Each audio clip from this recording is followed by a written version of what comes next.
Welcome to Housing Circles, thoughtful expertise for evolving communities. Let's begin. You know, if you've been watching Mumbai's skyline lately, you've almost certainly asked yourself this exact question. Is this city building way too fast? I mean, the towers are just climbing higher, cranes are literally everywhere, and the whole urban landscape is transforming right in front of our eyes. But here's what's really at the heart of this. What we're actually witnessing is this incredibly high-stakes race. On one hand, you have a massive vertical real estate boom. And on the other, you have the horizontal, on-the-ground civic infrastructure expansion that absolutely has to happen to sustain it. Because, right, it's not just about building the actual homes. It's about laying down the pipes, the roads, the power grids, the whole shebang that actually makes those homes livable. So, I'm super thrilled you're joining us for this explainer today, because we're going to unpack a pretty fascinating urban mystery. We're diving into verified 2026 data, official government reports, and top-tier market research to answer one absolutely critical question. Mumbai is undeniably building up, but can its infrastructure actually keep up? To make sense of all this, here is our quick roadmap for today.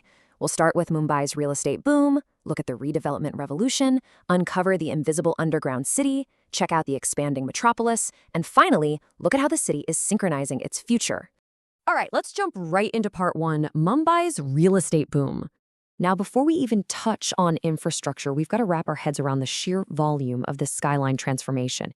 Just look at this staggering number, 19,775.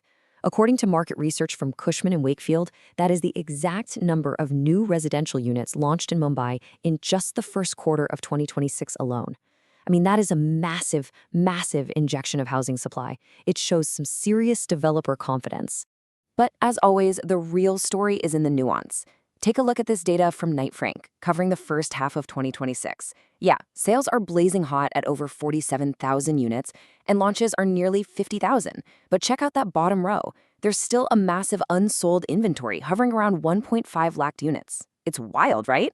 It just proves how complex this market really is. It's definitely not a simple no demand or no supply situation. And honestly, this perfectly captures the totally two-speed nature of Mumbai's property market. On one end, you've got these record-smashing luxury sales, literally over 18,500 crore rupees in the first half of 2026, just for homes priced over 10 crore rupees. But at the exact same time, there are intense, squeezing affordability challenges for the average mid-market buyer. So you have a market that is simultaneously incredibly strong and highly unaffordable. Okay, moving right along to part two, the redevelopment revolution. Since Mumbai is an island city, there's practically zero vacant land left, which means it literally has to rebuild itself from within.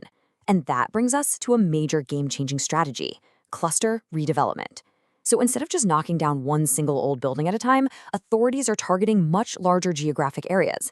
By rebuilding whole clusters at once, they can integrate way better planning, carve out larger open spaces, and drastically upgrade the infrastructure. In 2026, we're seeing agencies like MHADA actively pushing this in key areas like Worli, Bandra Reclamation, and Andheri West. But here is the absolute central challenge when it comes to density.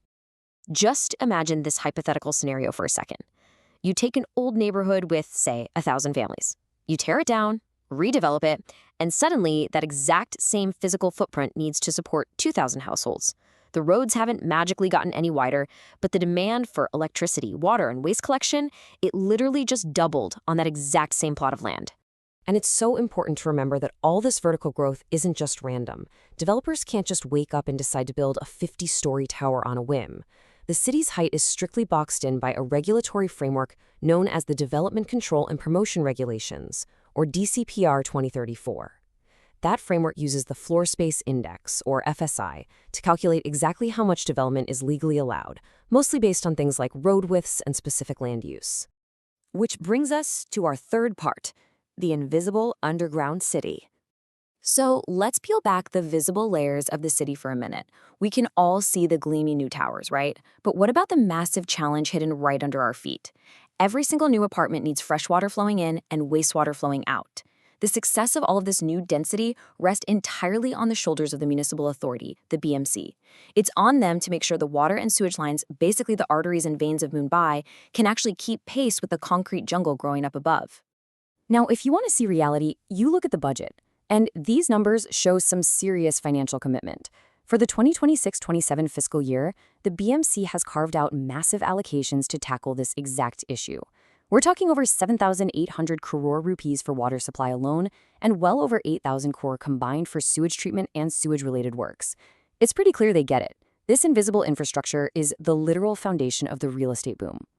Drilling down a bit, you can see the BMC is heavily focused on future water security. They are aiming for an 800 million liters per day increase in supply over the next 4 to 5 years. Plus, there's a proposed 200 MLD desalination plant at Manori, and on a regional scale, a 403 MLD scheme for the wider metropolitan area. But guys, here is where the tension lies. These are planned future capacities, and they are in a dead sprint against current real-time real estate construction.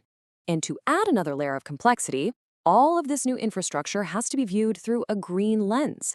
The BMC is aggressively aligning its spending with the net zero goals of the Mumbai Climate Action Plan, the MCAP. In fact, if you look at their 2026-27 capital budget, a totally wild 43%, which is over 20,000 crore rupees, is earmarked as climate-aligned expenditure. So Mumbai is trying to grow vertically, expand its infrastructure, and batter climate change, all at the exact same time. Let's transition to part 4, expanding the metropolis.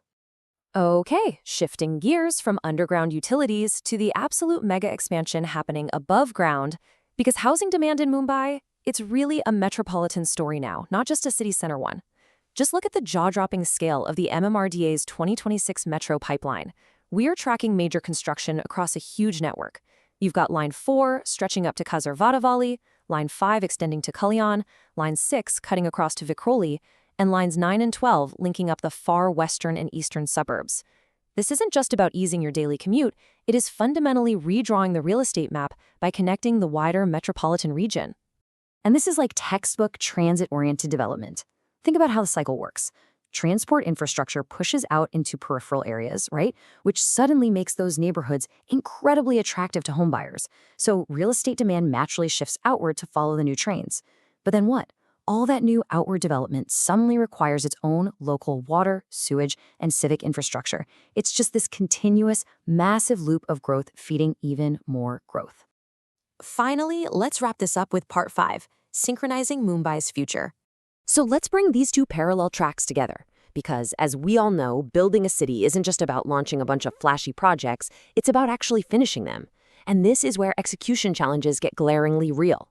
While regulatory bodies like MHADA are tracking thousands of new project registrations, delivering them on the ground is tough. Case in point, recent 2026 media reports pulling from Slum Rehabilitation Authority data revealed that 181 out of 228 government joint venture redevelopment projects actually had to be scrapped due to feasibility and progress issues. Simply put, getting a project approved doesn't guarantee it'll ever get built. Ultimately, when you look at Mumbai's trajectory, we're staring down 3 possible realities. Scenario 1, the infrastructure arrives before the development, which easily supports all that planned growth. Scenario 2, they progress in perfect sync, giving us potentially sustainable growth. But Scenario 3, the development arrives way before the infrastructure, leading to intense long-term pressure on the entire city. Make no mistake, Mumbai's long-term success relies entirely on avoiding that third scenario at all costs. And that really brings us to the core takeaway of today's explainer. Mumbai isn't just building taller towers. It's attempting this incredibly complex, synchronized urban overhaul. It's trying to weave together housing, mobility, environmental resilience, and massive capital budgets into one cohesive, functioning system. The end game isn't just a higher building count. It's about actually building a livable city for the millions of people who will call it home. So we're going to leave you with this final thought to ponder. As those cranes keep swinging and the brand new high-rises top out, will the underground pipes, the water treatment plants, and the new metro lines actually be ready the exact moment those apartment keys are handed over? Or is the city going to find itself once again desperately racing to catch up with its own spectacular growth? Definitely something to think about the next time you look at the skyline. Thanks so much for joining us for this explainer, and we'll catch you next time. Thank you for watching. We trust this added value. Share and subscribe to remain updated, and let us know if there's a topic you'd like us to explore.